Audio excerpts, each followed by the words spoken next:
La journée internationale des droits humains, nous en parlons encore dans ce journal avec le procureur de la République qui vient à l'occasion de cette journée des droits humains tenir une séance de travail avec les officiers, sous-officiers de la gendarmerie nationale en poste au camp Gros Bouquet sur le respect de la procédure pénale observée à l'endroit des détenus. Reportage Paulin Siaki sur les images de Rodolphe Limbonda.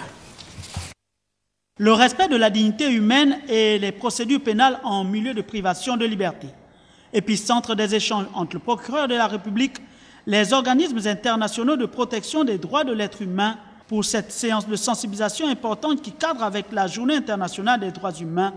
Le camp Gros Bouquet a servi de cadre à la dite rencontre. Ce que nous essayons de faire, c'est d'aller de part en part porter la voix, n'est-ce pas, des droits de l'homme, la voix de la protection et de la promotion des droits de l'homme, surtout pour ce qui est de la Commission nationale des droits de l'homme, et faire en sorte que, aujourd'hui et davantage, il y ait plus de personnes capables, n'est-ce pas, de savoir quels sont les droits de l'homme les plus pertinents. Il est toujours bon d'avoir les informations et une communication entre les différents organes pour que les pleins droits des différents citoyens, aujourd'hui des Gabonais, des réfugiés, des autres migrants, soient éventuellement respectés, que le Gabon soit davantage mieux noté sur le plan international. En cette occasion particulière, le ministère s'investit pour répondre à la vision du chef de l'État dans le processus de protection des droits humains. Nous avons pris avec nous les hauts responsables de la gendarmerie et de la police qui participent à la promotion et au respect des droits de l'homme dans ces unités